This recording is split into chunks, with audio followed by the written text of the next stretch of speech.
शहर के एक पुराने और तंग कोचे में बाबा करीम की घड़ियों की एक छोटी सी दुकान थी। बाबा करीम सिर्फ घड़ियां ठीक नहीं करते थे, बल्कि वो इस फन के माहिर समझे जाते थे।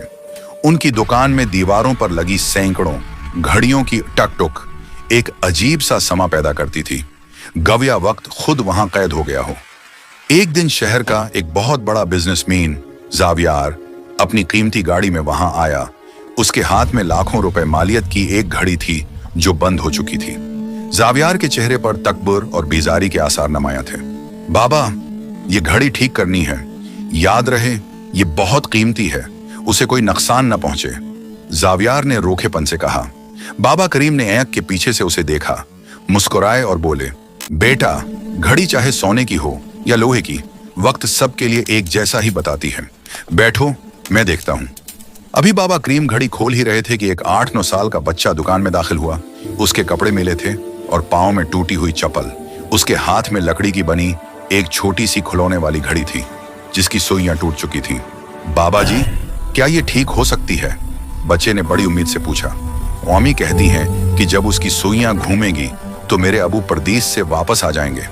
जावियार ने हकारत से बच्चे को देखा और बोला, आए लड़के, देख नहीं रहे यहाँ कितना कीमती काम हो रहा है, पीछे हटो। बाबा करीम ने जावियार की बात सुनी इन सुनी कर दी और बच्चे से वो लकड़ी का खिलौना ले लिया। उन्होंने जावियार की लाखों की घड़ी एक तरफ रखी और निहायत महारत से इस लकड़ी के खिलौने को ठीक करने लगे। जावियार को गुस्सा आ गया। बाबा, मेरा वक्त बहुत कीमती है, आप उस कुचरे के लिए मुझे इंतजार करवा रहे हैं? बाबा करीम ने बड़े सुकून से जवाब दिया, साहब, वक्त तो सबका कीमती होता है, लेकिन किसी की आमीद इससे भी ज्यादा कीमती होती है। चंद मिनटों में बाबा ने वो लकड़ी की घड़ी ठीक कर दी और उसमें नई सुइयां लगा दी। बच्चा खुशी से उछलता हुआ दुकान से बाहर निकल गया। बाबा ने उससे 1 रुपया भी न लिया। अब बाबा करीम ने जावियार की घड़ी उठाई और उसे महज चंद सेकंड्स में ठीक कर दिया। जावियार हैरान रह गया कि जो काम इतनी जल्दी हो सकता था उसके लिए उसे इंतजार क्यों करवाया गया।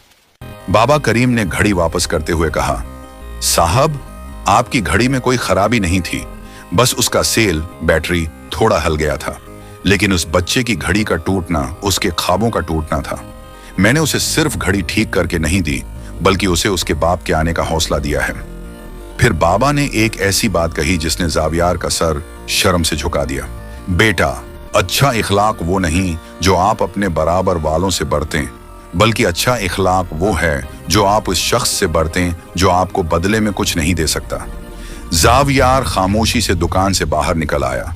उसकी कलाई पर बंधी कीमती घड़ी अब उसे वक्त तो सही बता रही थी, लेकिन उसका ज़मीर उसे बता रहा था कि वो जिंदगी के कितने कीमती लम्हात तकबर की नजर कर चुका है। इस कहानी का हासिल, हमारी असल कीमत हमारी दौलत या रतबा नहीं, बल्कि वो रवैया है जो हम दूसरों, खास तौर पर कमजोर लोगों के साथ रखते हैं।